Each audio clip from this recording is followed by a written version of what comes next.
I'm Dave. This is the Cyderbaby pod, and today I am speaking to the people that are When Rivers Meet. Hello. How you doing? Yeah, I'm well. You're looking well. You're looking very relaxed. Really? We must be hiding it well. Yeah. Well, you're about to head out on tour. I think you've done a couple of dates already, haven't you? Yeah, that's right. We've done Colchester and Norwich, and then we're off to Brighton tomorrow, and then London on Saturday. On the coronation day, we're going to play in London. Oh wow, that's going to be quite amazing. Yes, it's going to be a bit manic, I think, in London. Yeah. Yeah, you should draw a good crowd for that. So hopefully, hopefully. So what's the purpose of the tour then? I mean, I know you've got a single out. I think that came out last Friday or Friday before. It did. So we've spent the whole of the first part of the year in the studio recording our third album. So we put our second single just came out.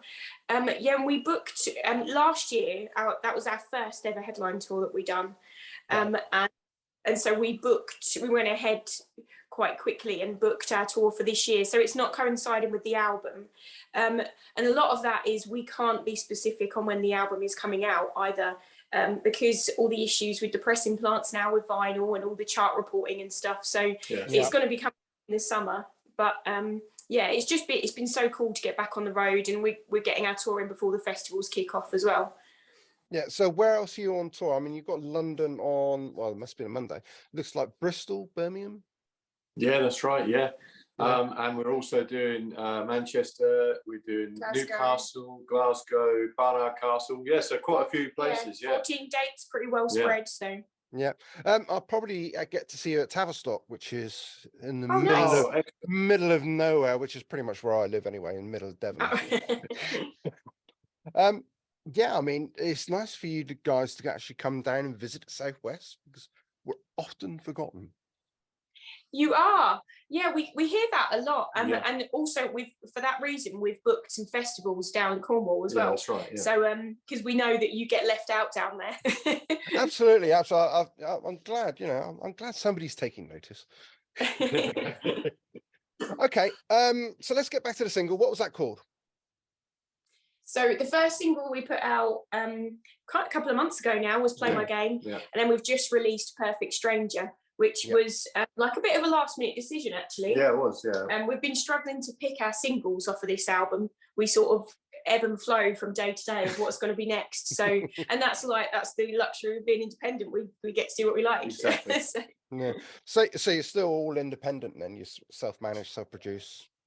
Absolutely, 100%. Not really. We do have a producer that we work with. We have we've kind of built our own team. So my sister is our manager full time now, which is amazing.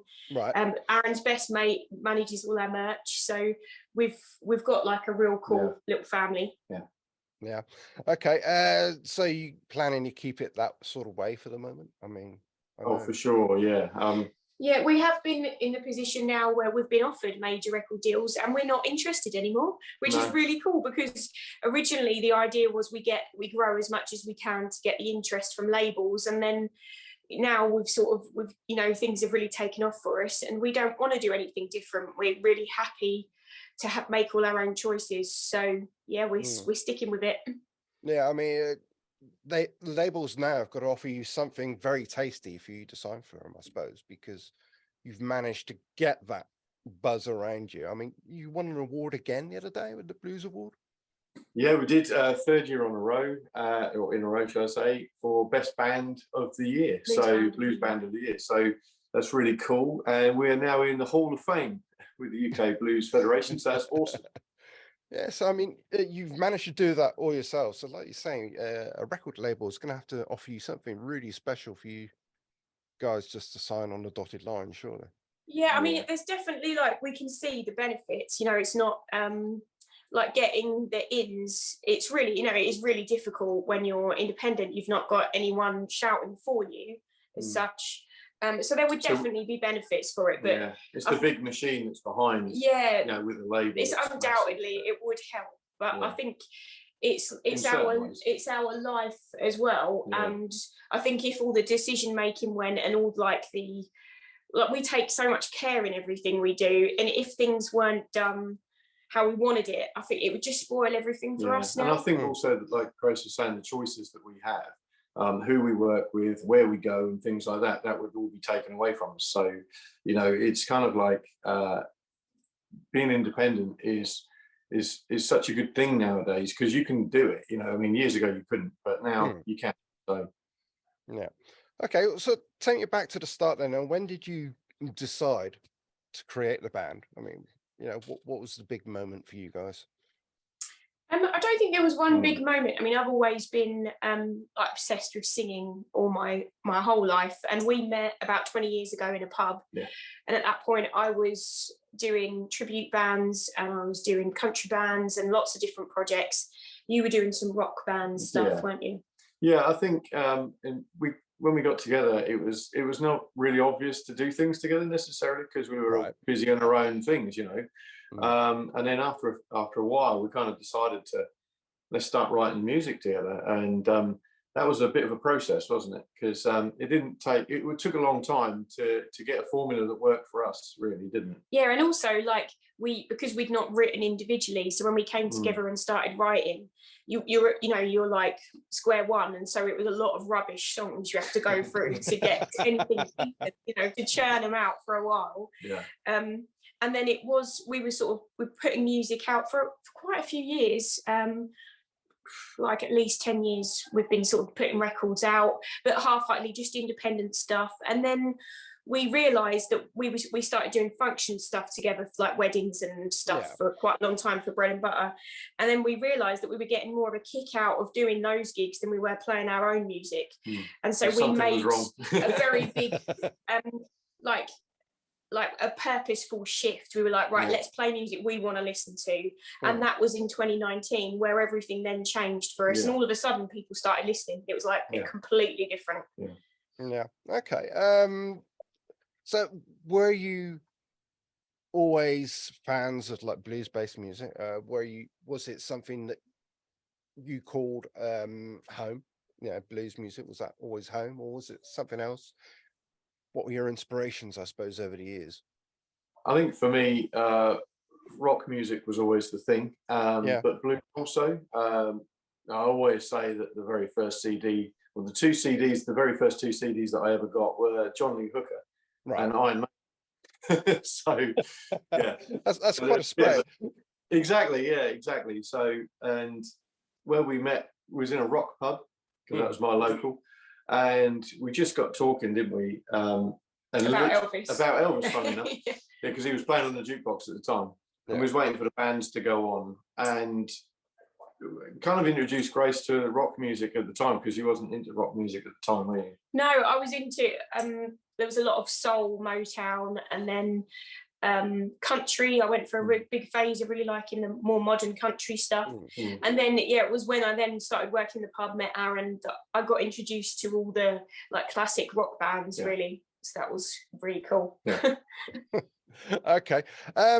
So where are you heading? I mean, we've got the tour, we've got an album out, which is going to be August time, which must be around a sort of time maybe that you're playing 5-Volt Festival as well.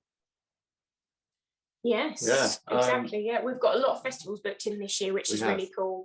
And we're on the Blues Cruise as well in August. Don't talk to me about cruises. That was a bad experience. me and boats just don't get on. No, I don't either. I'm not too. We'll see how we get on. We'll see how we get on. I've heard about Vomex is apparently a really good anti-nausea. So stocked up. I'll take your word for it. I'll just sooner not step on one.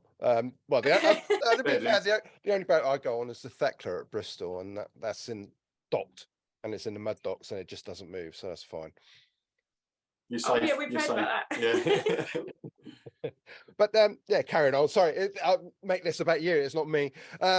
So more festivals you got lined up. You said you got a couple in Cornwall, or then you got 5-Volt as well. I mean, what else? What else after that? I mean, are you planning more touring as well? Or?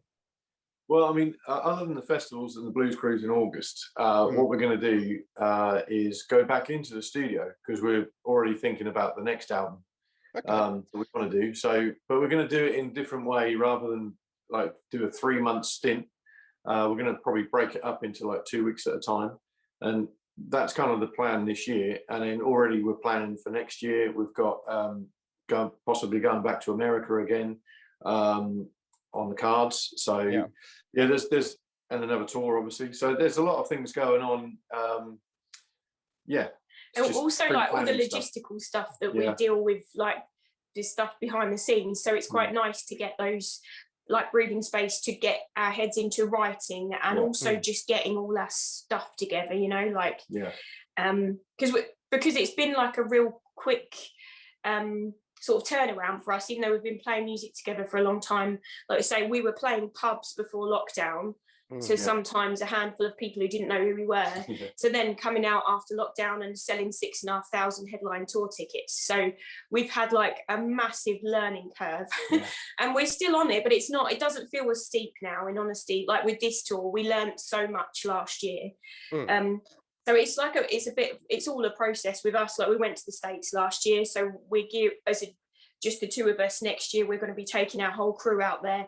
There's visas and flights and like financial planning, so much. It just takes a lot of time, so there's always so much going on. How did America react to you guys?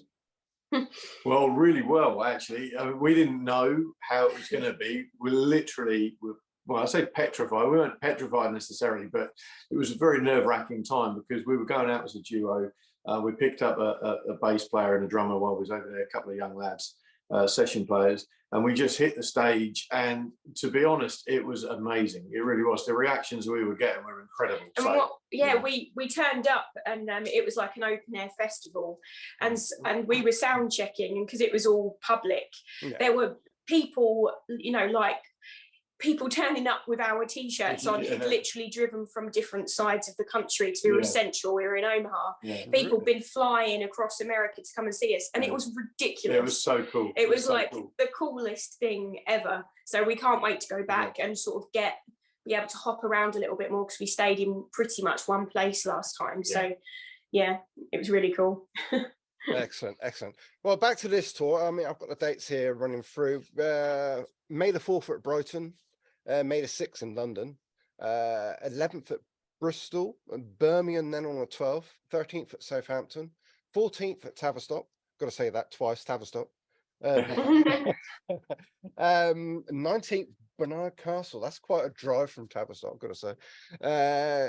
20th at Glasgow, 21st at Newcastle, 25th at Nottingham, 26th at Bradford, and you end up at Manchester on the 27th. Yeah, so we're going all over the place. Yeah. That's amazing. Well, I won't hold you up, because obviously rehearsals and everything else like that is going to be taking precedent over talking to me. So I wish you all the very best for your tour. I wish you all the very best for your new album that's coming out sometime. Oh, thank you. Thank you very much. Yeah, totally. Hopefully we'll bump into each other sometime. Thank you very much. Definitely appreciate it.